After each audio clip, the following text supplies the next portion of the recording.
You've heard me speak in previous audios about how people need to treat people, especially when it comes to people that are in their family, because there might be a time where they will need them, and that person might harbor some negative feelings because of unresolved issues. This is happening every day. This is happening between parents and children. It's happening between grandparents and parents. It's happening between brothers and sisters. And I don't know what it's going to have to take for people to understand that tomorrow's not promised to you.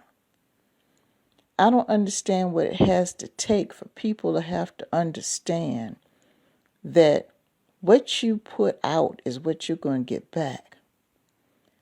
I don't know what it's going to take for people to have to understand that just because you have so much education and so much money and you live a certain way and you think you're better than anybody else, that you have the nerve to mistreat your family members.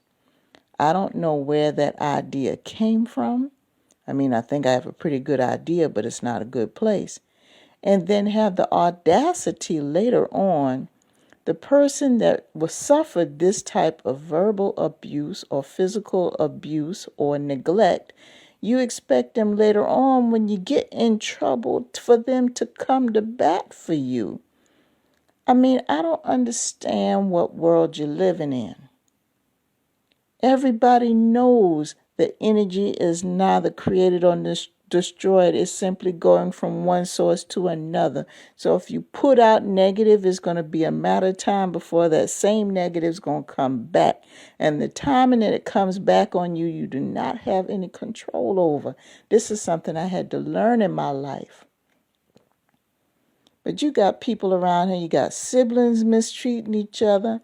You've got all kind of people that they have a connection that cannot be broken due to blood, but they're still mistreating each other.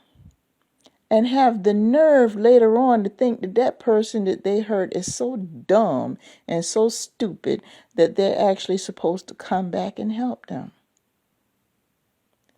This person this whole situation was unresolved. They never received an apology. They never received a chance to explain their point of view. They never received any support. All they got was gaslighted, criticized, ignored, berated for years. And then all of a sudden, when the person who does all the damage turns around later on and they get themselves in a pickle, they want to call that same person back.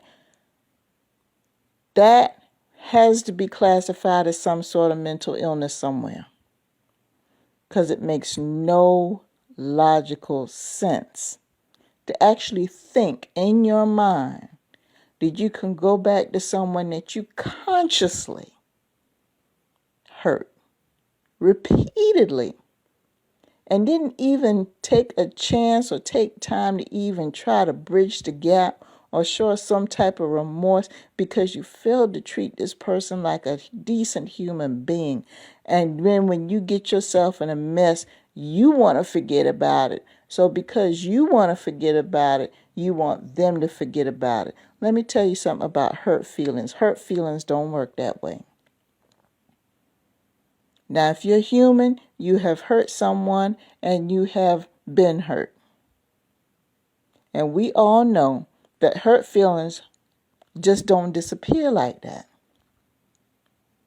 A lot of these people, all they want is for someone to come and try to fix things. A humble apology. They may accept it, they may not. But to go all that time with that attitude, the sense of entitlement, is absolutely ridiculous. It's lunacy. It's total lunacy if you're going to think just because you've got this and you've got that people have to help you when you're in your time of need, when you have done nothing but openly disrespect them for a long period of time. This applies to husbands, this applies to wives, this applies to everybody that you have some type of long-term connection with. You cannot have a long-term connection with somebody knowing that they're going to be in your life and treat them like shit. It doesn't work. It doesn't match. It doesn't. Because the day is going to come where you are going to be needed. And for them to actually think in their mind that you're just going to go ahead and do it. And the sad part about it is some of you are so good-hearted, you go ahead and do it. Still knowing that that hurt is still there. Now, I'm going to tell you something. It takes a big person to do that. And I can speak from experience. If you've been involved in some kind of relationship where someone has done nothing but hurt and embarrass you consistently for years, and they get themselves in a situation where it's health-wise, financial, or whatever, and you help them with, no questions asked, it takes a lot of strength to do that. The fact that you're even paying attention to them, they should be thankful. I'm going to be honest with you, and I'm going to put it out there. Domestic violence is real, and it happens everywhere, every day, and it doesn't matter what city you live in or town. It doesn't matter. All over the world there's domestic violence, and the majority is involving a dispute between two people where one person was being mistreated by the other person and they reached their boiling point. But to turn around and have this attitude because you big sister, big brother, big mama, big daddy, or whatever it is, that you can manipulate somebody else's life to suit your selfish, petty needs, and have the audacity to think that this person actually owes you that type of attention and you haven't even given them the amount of respect that they deserve, you need to go see somebody. They don't need to go see somebody. You need to go see somebody because you're sick. You're a sick individual. You've got somebody in your life that cares about you, knowing how much you fucked up their life, knowing how much you mistreated them, knowing how much you've gaslighted them to other people over the years, turned other family members against them, didn't even sit down and ask for a decent explanation, didn't sit down and have a cup of coffee, because it's to the point where that you berated them so much they don't even want to talk to you. They don't even want to deal with you.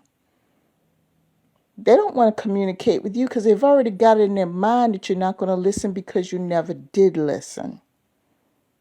That's why they don't talk to you. And then you have the nerve later on when you get into a situation where you thought the people around you was going to help you out, but they turn tail on your ass.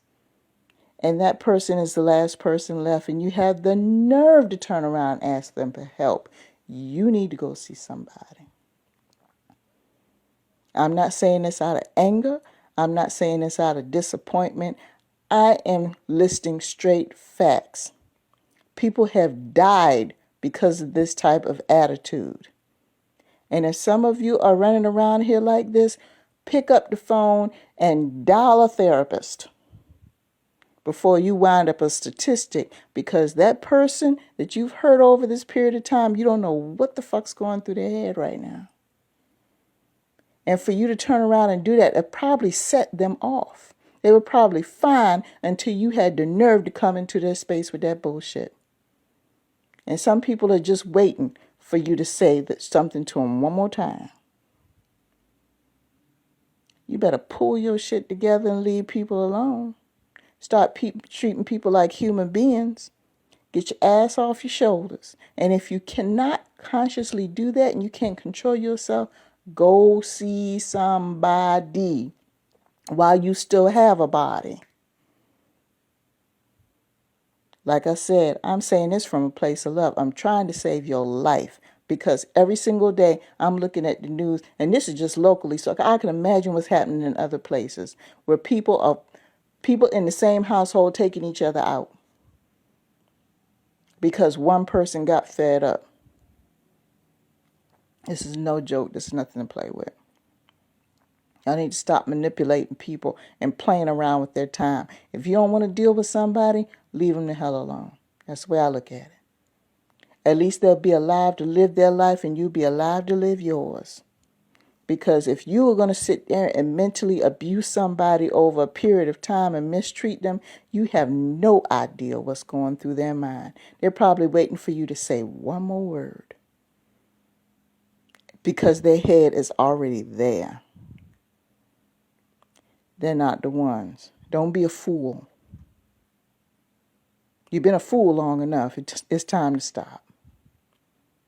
Just saying.